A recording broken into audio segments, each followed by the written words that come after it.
The Aetheri civilization had existed for over 12,000 years. Their gleaming cities floated among the clouds of their gas giant homeworld, vast structures of crystalline material that captured and refracted the light of their golden sun. They had long ago mastered genetic engineering, quantum computing, and even limited manipulation of space-time. Their society was built on harmony, consensus, and the perpetual pursuit of knowledge. But they had never learned to fight. High Scholar Virana stood at the edge of the central platform in the Grand Council chamber, her translucent wings shifting nervously as she addressed the assembled representatives. The delicate membranes on her neck pulsed with blue and purple hues, reflecting her distress. "The readings are conclusive," she said, her melodic voice carrying across the silent chamber. "The quantum instability in our star's core is accelerating. Within 47 cycles, it will trigger a hypernova event." Murmurs rippled through the gathering. The Aetheri's bioluminescent patterns flashed in patterns of disbelief and fear. "Can we not stabilize it?" asked Elder Thinnan, his aged frame seeming to shrink further with each word. "Our stellar engineers have managed smaller fluctuations before." Virana's wings drooped slightly. "This is different. The instability has reached a cascade point. Our simulations show that any attempt to intervene would only accelerate the process." "Then we must evacuate," declared Representative Marath, her voice firm despite the tremor in her luminescent patterns. "We have colony outposts in 3 neighboring systems. Our colonies lack the infrastructure to support even a tenth of our population," Virana replied. "And our generation ships would take decades to relocate our people. We don't have decades." Silence fell over the chamber. The Aetheri had never faced extinction before. Their technological advancement had always provided solutions to any challenge. Elder Thinnan was the first to speak. "There is one option we haven't considered." His pattern dulled to a solemn indigo. "The beacon." A collective gasp echoed through the chamber. The beacon was an ancient device, discovered in the earliest days of their civilization. Its origins were unknown, but its purpose was clear: to send a signal across vast distances of space, penetrating the barriers of conventional physics. The Aetheri had never used it, bound by their sacred principle of non-interference with other civilizations. "We cannot," protested Marath. "To activate the beacon would violate the first principle. We would be imposing ourselves on less developed species. If we do nothing, our entire civilization will be lost," Virana countered. "All our knowledge, our art, our history, everything we have achieved over 12 millennia will vanish as if it never existed." The debate raged for days. The Aetheri were not accustomed to making decisions quickly, preferring careful deliberation and perfect consensus. But as their scientists confirmed and reconfirmed the approaching disaster, fear began to overcome tradition. On the 7th day, Elder Thinnan called for a final vote. "We stand at the precipice of oblivion," he said, his ancient voice quavering. "Our principles have guided us well, but they were never meant to lead us to extinction. I propose we activate the beacon."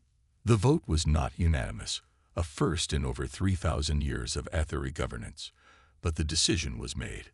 The beacon would be activated. Captain Alina Reyes wiped sweat from her brow as she recalibrated the Resolute's propulsion system. The United Earth exploratory vessel wasn't the newest ship in the fleet, but she was reliable, and in the vast emptiness between star systems, reliability counted for more than cutting-edge technology. "Captain, we're picking up something weird," called Lieutenant Ekura Nakamura from the bridge. "You might want to see this." Reyes straightened, her joints cracking after hours hunched over the engine controls. At 43, she was considered young for a deep space captain, but 15 years in the void had taken their toll. "Define weird, Lieutenant," she said as she entered the bridge, wiping her greasy hands on a rag. Nakamura gestured to his console. "It's a signal, but it's not using any communication protocol I've ever seen. And it's coming through instantaneously, no light speed delay." Reyes frowned. That was impossible. Nothing traveled faster than light, except for ships in fold space, and even the most advanced quantum entanglement communication systems had serious limitations. "Show me." The signal pattern displayed on the main screen, a complex sequence of mathematical principles that made Reyes's eyes widen. "That's a distress call," she said softly. "A very sophisticated one." "From who?" asked Chief Security Officer Marcus Chen, leaning forward in his chair. "We're the only ship that's ever ventured this far from Earth." Reyes's lips curved into a small smile. "Apparently not the only ones out here, Chief." Within hours, the Resolute's xenolinguistics eye had deciphered enough of the signal to extract its basic meaning. A civilization calling themselves the Aetheri faced extinction from an imminent stellar catastrophe. They had no means to save themselves, and were requesting aid from any species capable of responding. The coordinates placed them just over 3 weeks away at maximum speed. "We should report back to Earth Command," suggested Commander Davi Santos, Reyes's second-in-command. "This is first contact we're talking about. There are protocols. By the time we get approval, these people could be dead," Reyes replied, studying the decoded message. "Besides, they'd specifically asked for help." "Could be a trap," Chen said, ever the security officer. Reyes nodded. "Could be. But what kind of trap requires a signal this complex, and why lure a single exploration vessel?" After a brief silence, Dr. Inara Khalid, the ship's xenobiologist, spoke up. "If they really are facing extinction, this could be the most important humanitarian mission in human history." Reyes looked around at her crew, 28 men and women from different countries, backgrounds, and specialties. They had signed up for exploration, for discovery, not for rescue missions to unknown alien civilizations. "I'm not ordering anyone," she said finally, "but I'm setting course for these coordinates. Anyone who objects can register their protest officially." No one did. The Aetheri home system was unlike anything human eyes had ever seen. The gas giant planet was encircled by a ring of floating cities, each one a masterpiece of architecture and engineering. Translucent structures rippled with bioluminescence, connected by streams of smaller craft moving between them. And beyond them, the sun pulsed ominously, flares of unusual energy shooting from its surface. "That doesn't look like any star I've ever studied," muttered Dr. Leonid Volkov, the Resolute's astrophysicist. "Those energy patterns are wrong." "The Aetheri were right to be concerned," Reyes said. "Can you determine how long before it goes critical?" Volkov shook his head. "This is beyond our current understanding of stellar physics, but based on the readings, weeks, not months." As the Resolute approached the orbital habitat designated in the transmission, a delegation of Aetheri vessels emerged to meet them. The alien ships were beautiful, organic-looking structures that seemed more grown than built, pulsing with the same bioluminescent patterns as their cities. "They're hailing us," Nakamura reported. "Video and audio, compatible with our systems." Reyes smoothed her uniform. "Put them through." The view screen flickered, and the bridge crew fell silent. The being on the screen was humanoid in its basic form. 2 arms, 2 legs, a central torso. But the similarities ended there. The Aetheri had delicate, almost translucent skin through which complex circulatory systems could be faintly seen. 4 wings, like those of a dragonfly but larger, extended from their back.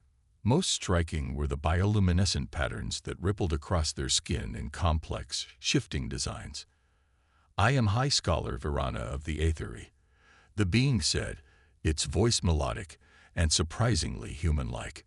We did not expect a response so quickly." Reyes stepped forward. "I'm Captain Elena Reyes of the United Earth vessel Resolute. We received your distress signal and came to offer assistance." Virana's patterns flashed in what might have been surprise. "You traveled through the void between stars to help a species you've never encountered." "That's what we do," Reyes said simply. "When someone calls for help, we answer." The Aetheri's patterns shifted to a gentle blue. "Then, on behalf of my people, I welcome you to our home, Captain Reyes. Though I fear you may have arrived only to witness our end.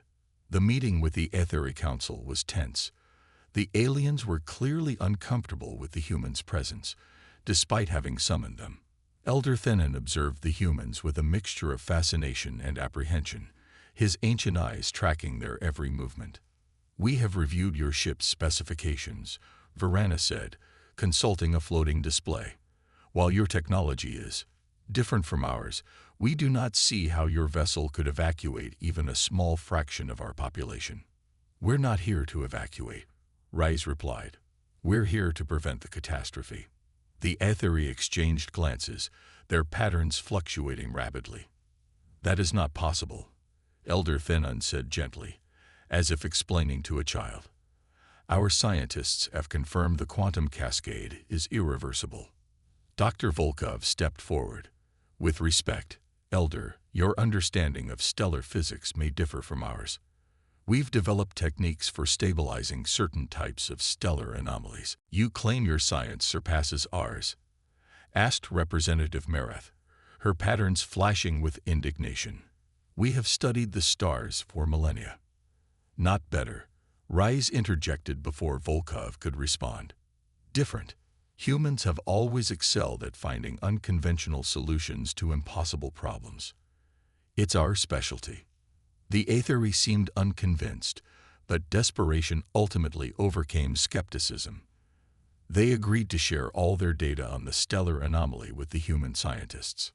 What the humans discovered was sobering. The Aetheri were right. The quantum cascade had progressed too far for conventional stabilization. The star would go hypernova, and when it did, it would obliterate everything in the system.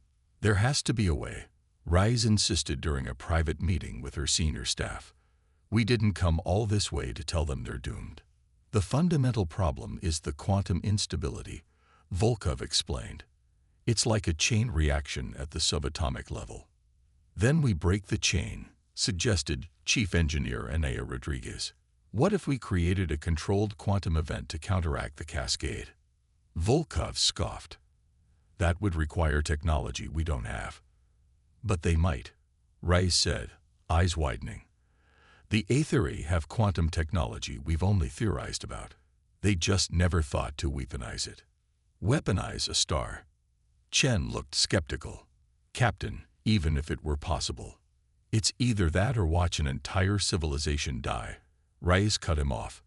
"Get me everything we have on quantum detonation theory, and find out exactly what the Aetheri can build with their technology. We're going to need to move fast." As the humans worked feverishly to develop a plan, they became aware of growing tension among their hosts.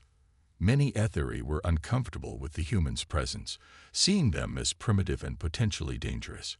Rumors spread that the humans intended to steal Aetheri technology, or worse, that they had somehow caused the stellar anomaly themselves. The situation came to a head when Reyes was confronted by a group of Aetheri scientists, led by Mereth. "Your species still engages in violence," Mereth accused. "You build weapons. You compete rather than cooperate. How can we trust you with the fate of our civilization?" Reyes met her gaze steadily. "It's true. Humans still fight. We're not perfect, but those same impulses that drive us to fight also drive us to survive against impossible odds.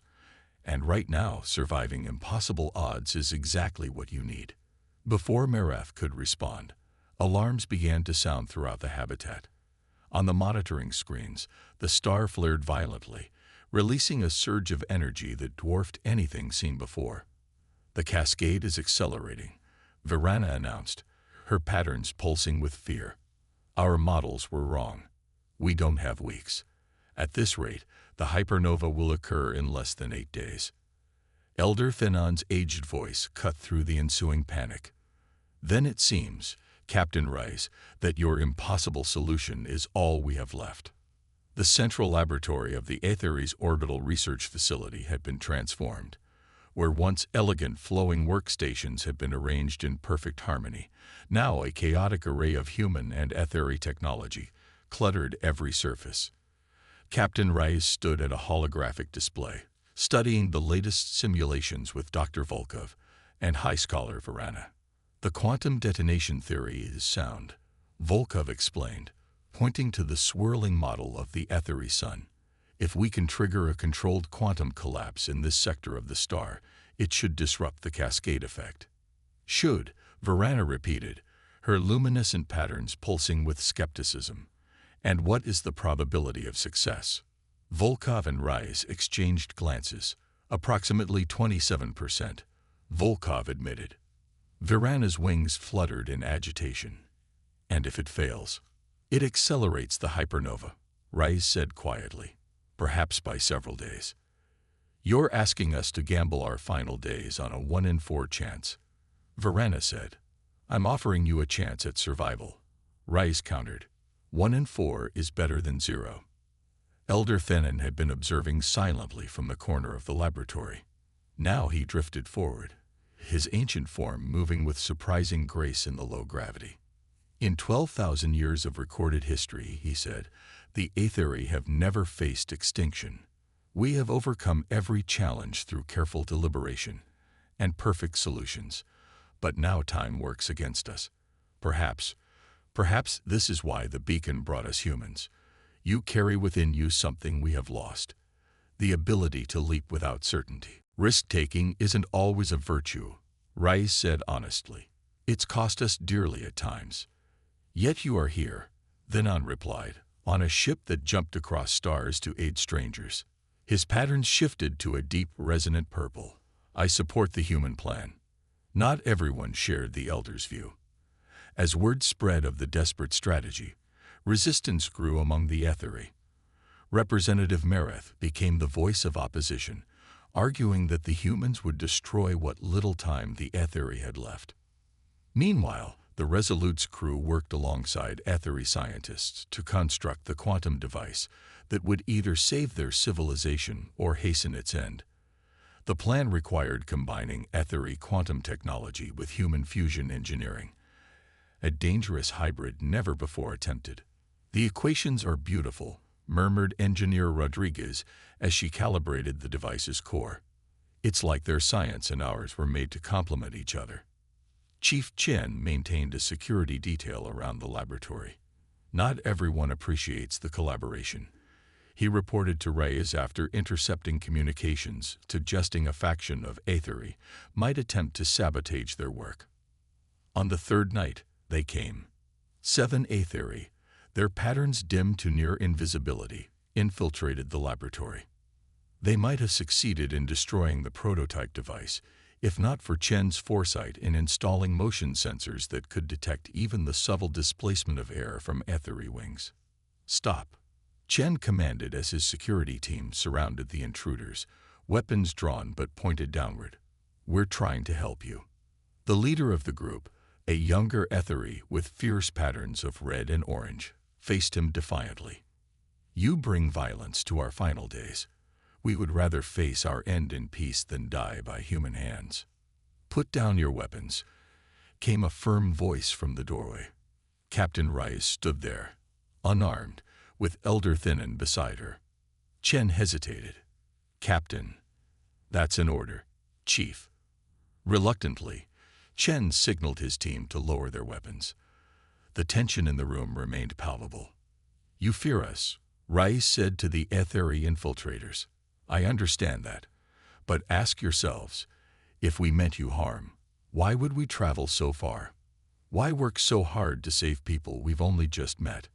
Because you seek our technology, the young Aetheri accused, or perhaps a new world to colonize after ours is destroyed.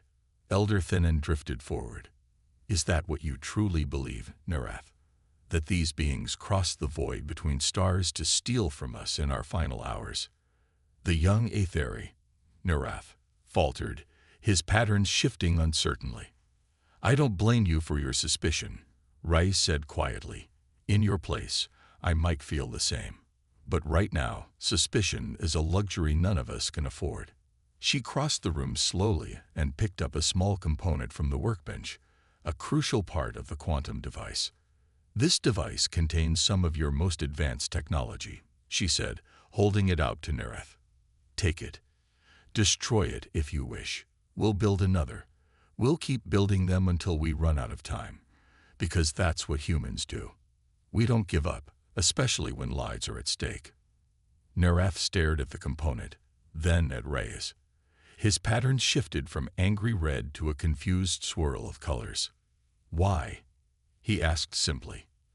Because someday, Reyes answered, we might be the ones sending out a distress call, and we hope that whoever hears it will answer, just like we answered yours.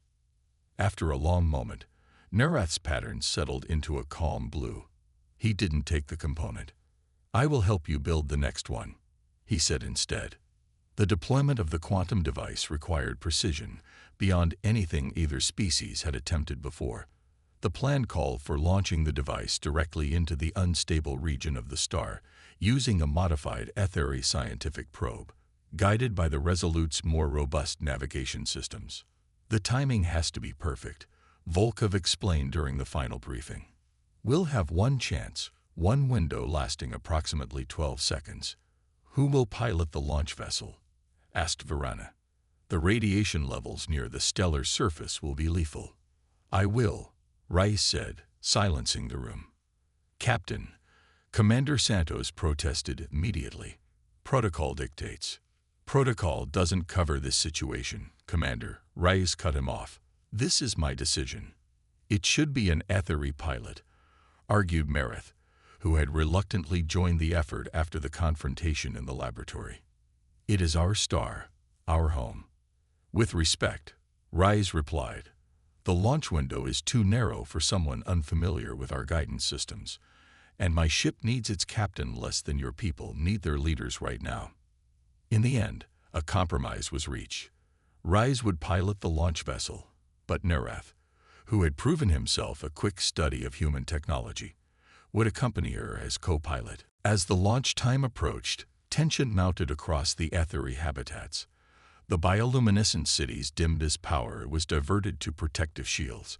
Many ethery retreated to shelter zones, while others gathered in communal spaces to witness whatever came next. On the Resolute, Santos took temporary command while the rest of the crew manned their stations, ready to assist with calculations or emergency extraction if needed.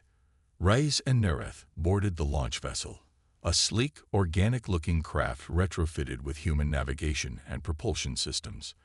As they prepared for departure, Elder Fenon's voice came through the communication system. Captain Reyes, Narath, the Council has asked me to convey our gratitude, whatever the outcome. You carry with you the hopes of an entire civilization. We won't let you down, Reyes replied, hoping her voice conveyed more confidence than she felt. The launch was smooth, the small vessel accelerating toward the pulsing star. As they approached, the true magnitude of the anomaly became apparent. Vast storms of plasma churned across the stellar surface, while quantum fluctuations created visible distortions in space-time. It's beautiful, Narath said softly, his patterns shifting in response to the awesome spectacle. Even as it dies, Reyes focused on the navigation console, approaching deployment coordinates, initiating final approach sequence. The ship shuddered as they entered the star's outer atmosphere. Temperature warnings flashed across every display. Hull integrity at 60%, Narath reported. Radiation shields failing. Just a little closer, Reyes muttered, adjusting their trajectory. The deployment zone was directly ahead, a relatively stable region adjacent to the main anomaly. Launch window opens in 20 seconds, came Volkov's voice over the comm, distorted by interference. Suddenly, a massive solar flare erupted directly in their path. The ship lurched violently as emergency thrusters fired. We're off course, Reyes shouted over the blaring alarms, rerouting power to stabilizers. Hull integrity at 40%, Narath called out. We're losing structural cohesion. Reyes fought with the controls, trying to bring them back on trajectory. The deployment zone was slipping away, the precious seconds of their launch window ticking by. Captain, abort mission, Santos ordered through the static. Get out of there now. Reyes ignored the command, her eyes fixed on the navigation display. They were close, so close, but not quite aligned. Then Nereth did something unexpected. He reached over with four-fingered hands and diverted power from life support to the guidance thrusters. "What are you doing?" Rais demanded as the cabin temperature began to rise dangerously. "Buying us time," Nereth replied, his patterns glowing with a calm, steady blue despite the chaos around them. "My species evolved in high-radiation environments. I can withstand this longer than you." With the extra thrust, Rais managed to bring them back on course just as they entered the deployment zone. 5 seconds. Volkov's voice came through. Rais's fingers flew over the launch controls. "Deploying quantum device. Now." The small craft shuddered as the device detached, propelled deep into the roiling plasma of the star. For a moment, nothing happened. Then a different kind of light began to emanate from the deployment point, a cold blue radiance that spread in geometric patterns through the stellar material. "It's working," Nereth whispered, his patterns mirroring the blue light outside. "The quantum effect is propagating." But something was wrong.